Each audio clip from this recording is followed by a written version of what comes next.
Assalamualaikum warahmatullahi wabarakatuh. Alhamdulillahi rabbil alamin. Wassalatu wassalamu ala sayyidina Muhammadin wa ala alihi wa sahbihi ajma'in. Allahumma arinal haqqa haqqan warzuqna ittiba'ah wa arinal batila batilan warzuqna ijtinabah. Waj'alna mimman yastami'una al-qawla fayattabi'una ahsana wa adkhilna bi rahmatika fi ibadika sholihin. Jamaah santri suluk yang dirahmati Allah, kaji kita sekarang nomor 3 tentang al-khauf, langkah-langkah menuju sampainya kepada Allah. Al-khauf, rasa takut. Allah Subhanahu wa ta'ala berfirman, innama yakhshallaha min ibadihil ulama. Hanya saja yang takut kepada Allah itu adalah dari golongan hamba-hambanya ulama.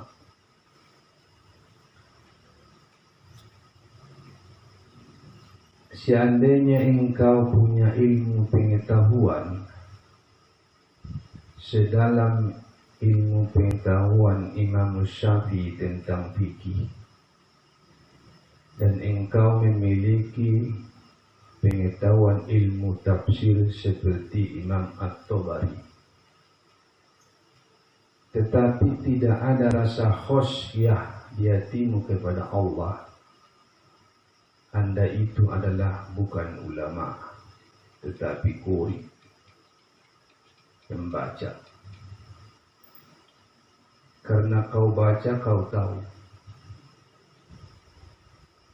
Tidak mesti harus ilmu yang tinggi supaya takut kepada Allah. Mengetahui tentang hukum-hukum Allah belum tentu membuat seseorang takut kepada Allah. Banyak orang mengetahui hukum ahkam syar'iyah, berhujjah, dia pintar, tapi tidak takut kepada Allah. Mudah dia meninggalkan kewajiban fardu sholat. Tak peduli dia zakat. Tak peduli dia tanggung jawab. Hukum Allah tahu dia.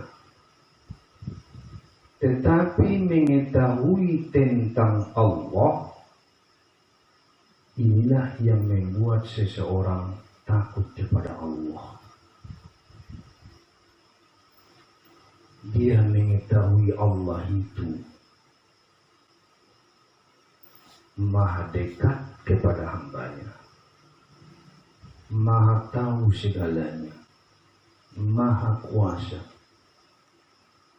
luas rahmatnya, banyak karunia-Nya yang dia terima, nikmat yang tiada terhingga. Tahu dia dari Allah, kenal dia dari Allah, dari sifat-sifatnya, sifat-sifat yang wajib bagi Allah, sifat-sifat yang mustahil bagi Allah, yang harus bagi Allah. Kenal dia Allah, maka takut dia kepada Allah.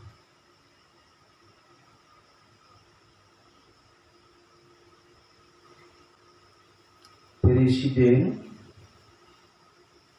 pangkat penguasa tertinggi di suatu negara,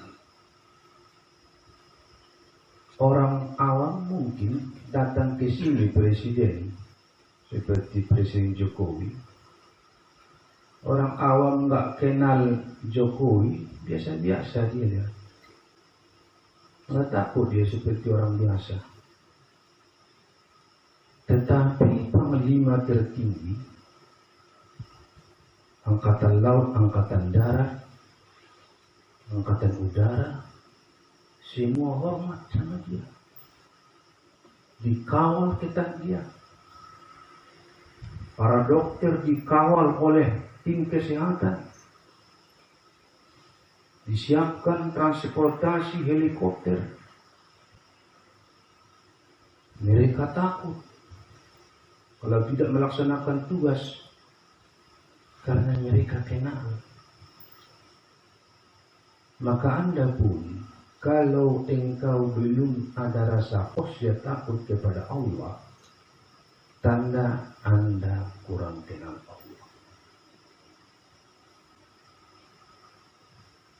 Tapi semakin kau dalami berzikir, semakin kau cintai Allah, semakin kau renungkan rahmat Allah yang luas, justru semakin kau takuti nanti Allah ada khauf. Karena Allah punya surga dan neraka.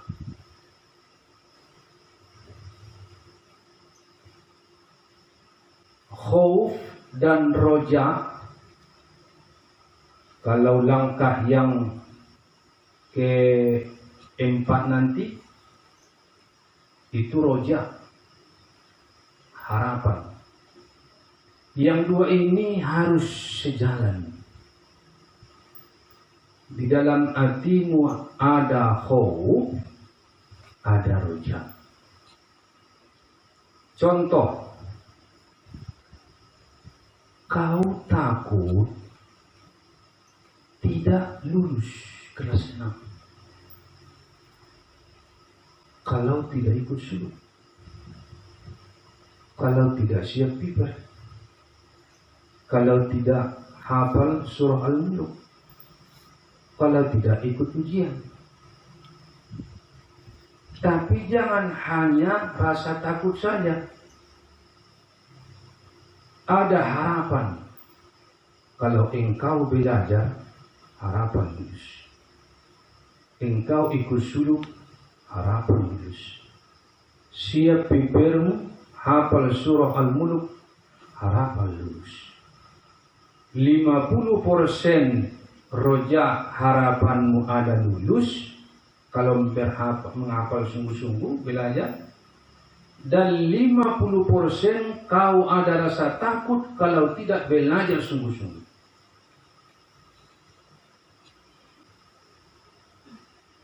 Kalau engkau beramal soleh, ada harapanmu masuk surga. Kalau engkau tidak beramal soleh, ada rasa takutmu akan masuk neraka. Maka ini sejalan. Ada khauf, ada roja. Jangan khauf saja. Kalau rasa takut saja yang timbul, nanti bisa putus asa. Banyak lagi ini persyaratan. Banyak ini amal ibadah yang mau dilakukan. Sholat tiap hari, puasa lagi tiap tahun, zakat lagi tiap tahun, haji lagi mesti berangkat. Kewajiban itu, kewajiban ini, tanggung jawab ini, tanggung jawab ini. Takutnya tinggi, bisa putus asa. Terlalu takut bisa putus asa. Ataupun terlalu kuat harapan. Lulusnya itu, besar harapan kita. Amannya itu, selamatnya itu. Akhirnya malas. Masuk surga itu, Allah yang Maha Pemurah. Kuatkan harapan, besarkan harapan. Semoga kita masuk surga. Tapi tak beramal. Akhirnya nggak bekerja. Wujudkan rasa khaufmu di hatimu dan wujudkan rasa roja harapan di hati. Seimbang. Kalau engkau dalam kesehatan dan punya tenaga, punya kemampuan. Tapi kalau engkau sudah nanti tua, renta, sudah lemah, sudah dekat ajal, maka tinggikan rojakmu. Karena engkau sudah berkurang kemampuan untuk beramal soleh. Kuatkan. Ya Allah, aku ingin beramal tapi tidak ada daya dan kemampuan lagi. Meskipun demikian, ya Allah, aku punya harapan besar, rahmat-Mu yang luas untuk mengampuni segala dosaku, ya Allah. Aku yakin Engkau Maha Pengampun. Aku tahu aku yang banyak dosa dan maksiat. Maafkan aku, ya Allah. Ampuni dosaku, ya Allah. Engkau yang Maha Pemurah, Penyayang, Pengampun. Kuatkan harapan. Bagaimana kira-kira khauf dan roja ini? Kalau pengumuman umpamanya seperti ini. Semua manusia masuk surga kecuali hanya satu masuk neraka. Maka takutilah kau yang satu itu masuk neraka.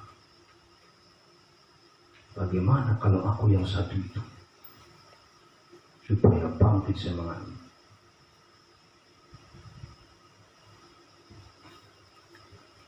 Dan ada pengumuman, contoh ini, semua manusia masuk neraka jahanam kecuali hanya satu masuk surga. Maka timbullah harapan, ya Allah, aku yang satu itu nggak tahan masuk neraka, ya Allah. Kuatkan. Jadi ada kekuatan harapan, ada kekuatan khauf. Al-khauf 3 tingkatan. Pertama, khauful ammah, takutnya orang umum. Apa yang orang awam takutkan? Takut dari siksa dan hilangnya pahala.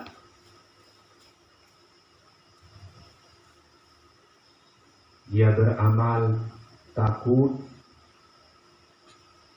karena takut kepada neraka, siksa, takut tidak berpahala. Itu takutnya orang awam. Yang kedua, takut orang al-khosoh, khauful khosoh, takutnya orang yang lebih khusus. Apa yang mereka takutkan?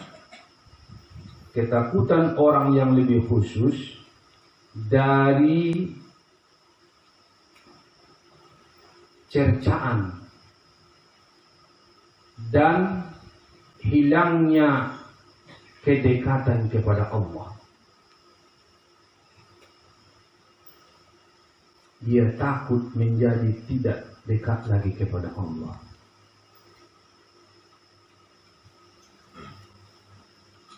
Yang ketiga, khaufu khossatil khossah, takutnya orang khusus yang lebih khusus. Ini tingkatan para anbiya al-mursalin. Yang tadi para al-ulama al-awliya. Apa yang mereka takutkan? Su'ul adab. Takut dia terlanjur menjadi salah adab. Al-adabu fawqal. Pernah seorang ulama, Ibrahim bin Adham, dia berzikir, biasanya khusyuk, tekun, mengalir, mudah masuk zikir itu. Tiba-tiba berzikirnya nggak mau masuk zikir itu. Diulanginya nggak khusyuk. Apa dosaku yang kulakukan? Dia renung-renung, nggak ada dosa, nggak ada maksiat. Lalu dia berzikir terus, nggak masuk zikir. Lalu dia carilah apalah dosa kesalahan yang dia lakukan. kemudian teringat dia salah adab masuk ke kamar mandi dengan kaki kanan. Salah langkah. Dia sudah tingkat aulia. Sudah tingkat orang yang khusyuk. Terlanjur salah adab. Maka murid semakin kuat adabnya, semakin mudah mendapatkan ilmu. Ingat itu. Kemanapun kau pergi, semakin kuat adabmu, semakin mudah kau dapatkan ilmu dan keberkahan.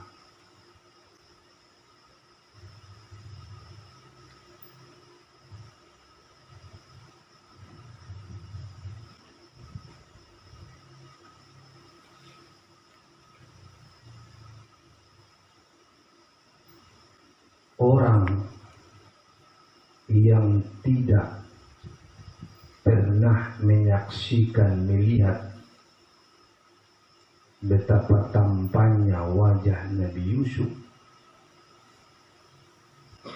dia tidak akan mengetahui bagaimana hebatnya, sakitnya perasaan Nabi Yakub, anaknya yang dia cintai, yang dia penuh perhatian kasih sayang. Dia ajak saudara-saudaranya supaya dia ikut di suatu tempat mengembala kambing. Nanti datang serigala, tidak ayah, kami jaga dia. Saudaranya menjatuhkan Nabi Yusuf ke sumur. Mereka balik, mereka membawa baju yang berlumuran darah, tapi darah yang khor. Dibilanglah karena Yusuf dimakan oleh serigala. Betapa sakitnya perasaan Nabi Yakub saat itu. Nabi Yusuf seperempat dari keelokan diberikan Allah ke bumi ini baginya. Seandainya ada kelapa, dibelah dua, setengah untuk baginda Rasulullah Sallallahu Alaihi Wasallam. Yang setengah ini dipotong dua, setengah berarti seperempat itu untuk Nabi Yusuf, seperempat lagi untuk kita manusia sedunia ini, berbagi-bagi sedikit.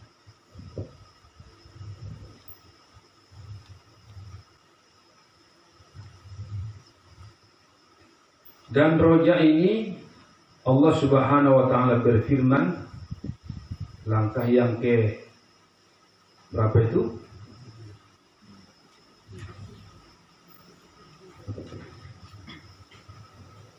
Keempat ya.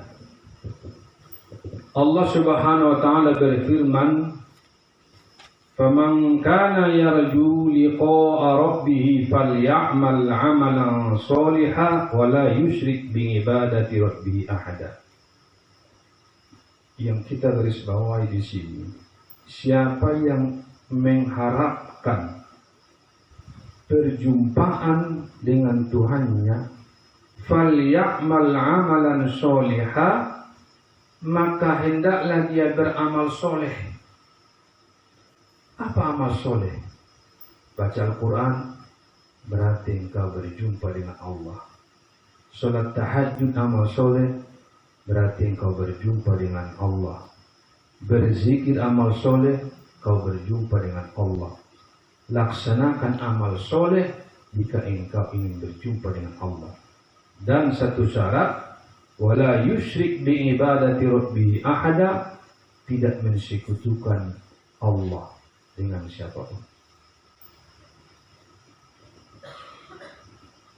Kemudian dalam hadis kudusi, ana inda dhanni abdi, saya sesuai dengan persangkaan hambaku. Kita harus sangka baik selalu kepada Allah, apapun yang terjadi. Anta turid wa ana urid. Innallaha fa'alul lima yurid. Kau mau, aku mau. Tapi kemauan Allah lah yang terjadi, apa yang Dia kehendaki. Apa yang terjadi di dunia ini? Wallahu khalaqakum wa ma ta'malun. Allah yang menjadikan kamu dan apa yang kamu berbuat. Apa yang terjadi? Husnuzon. Jangan buruk sangka. Kau injak api, panas kakimu, kau melompat. Jangan marahi api itu. Jangan jengkel. Sangka baik. Untunglah kau merasa panas api. Kalau seandainya kakimu tidak merasa panas, api membakar. Kau injak kaki itu terus, kakimu hancur, dibakar api. Dulu. Rasa sakit yang kau rasakan itu ada hikmahnya. Musibah datang, sakit, ada hikmahnya. Begitu supaya insaf, supaya sadar, supaya tidak sombong. Seperti seorang ulama besar, ada anaknya 10, soleh-soleh semua. Tiba-tiba ada satu tidak, membangkang. Sangka baik kepada Allah. Mungkin Allah karena sayang kepada ulama ini, walaupun kau betapa ulamanya engkau, bukan kau yang memberikan hidayah, akunya. Itu anak nggak bisa kau buat seperti apa yang kau inginkan. Anakmu yang lain itu kehendakku, hidayahku yang kuberikan, kuizinkan begini. Yang satu itu kan nggak bisa kau, jangan kau sombong. Karena rasa cinta dan rahmat Allah kepada ulama ini, Dia buat satu untuk insaf, untuk sadar. Maka husnuzon kepada Allah.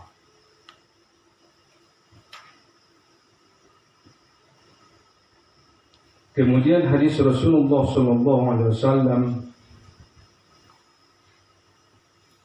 yang diriwayatkan oleh Jabir bin Abdullah radhiyallahu anhu, la yamutunna ahadukum illa wa huwa yahsinu dzan billahi azza wa jalla. Janganlah mati salah seorang kamu itu kecuali dia sangka baik kepada Allah. Jadi jangan kita sampai nanti di akhir hayat suudzon kepada Allah. Sampai akhir hayat kita pun meninggalkan dunia ini, kita tetap husnudzon kepada Allah. Apa yang kau inginkan belum mungkin Allah berikan kepadamu sesuai waktu yang engkau inginkan. Allah lebih tahu, lebih bijaksana kapan lebih patut untuk diberikannya kepadamu. Seperti anak kecil, dia minta es krim kepada ibunya. Umur 2 tahun anak ini. Ada uang ibunya ini, banyak uangnya. Tapi dia tidak dia berikan, tidak dia beli. Menangis anak ini. Dia biarkan ibunya. Karena rasa sayang sama anaknya. Karena nanti kalau diturutinya, diberikannya, akhirnya minum es, menjadi pilek, batuk, demam. Tapi ibunya tidak memberikan supaya sehat anaknya. Husnuzon.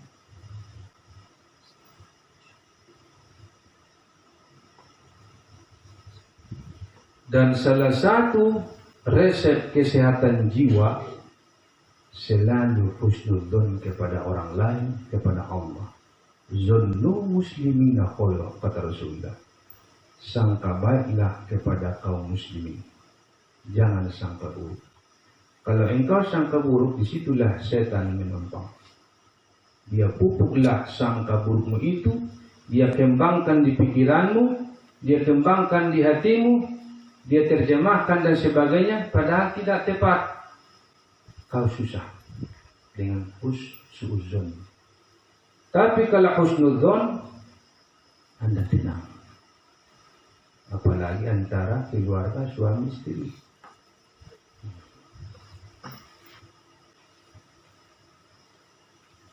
Roja, sedikit lagi, waktu sudah habis ya.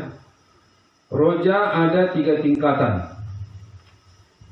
Yang pertama rojaul ammah, roja harapan orang umum, yaitu mendapatkan tempat yang baik kembali kepada Allah dan berhasil pahala ibadah.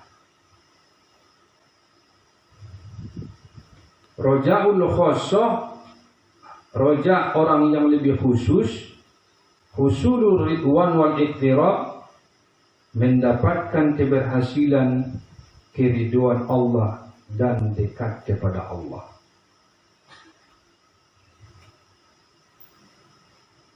Dan roja khosoh al khosoh yang paling tinggi, mendapatkan asyuhud ataupun ziyadatul taraqi fi asraril malikil ma'bud, dekat syuhud kepada Allah Subhanahu wa taala. Jadi orang-orang yang ma'rifat yang tinggi itu, dia sampai kepada syuhud yang secara umum orang tidak melihat, dia melihatnya, diperlihatkan Allah.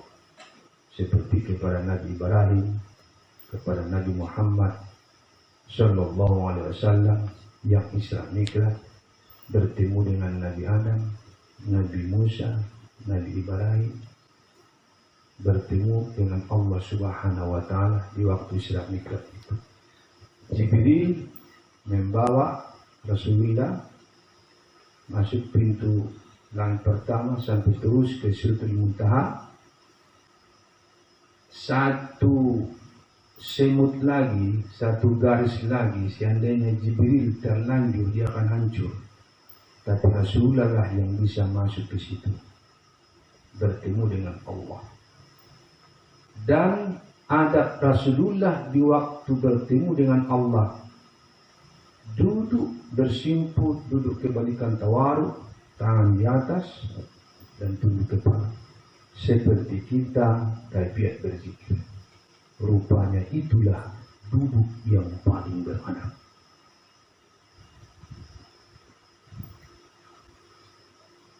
Dan Rasulullah dengan Allah ada rahasia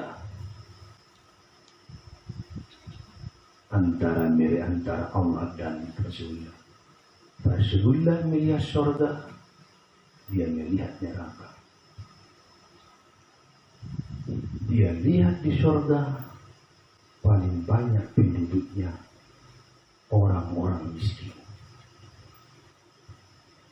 Dia lihat di neraka paling banyak pengisinya perempuan. Mudah-mudahan kita ahli surga nantinya. Amin. Itu adalah syuhud yang diberikan Allah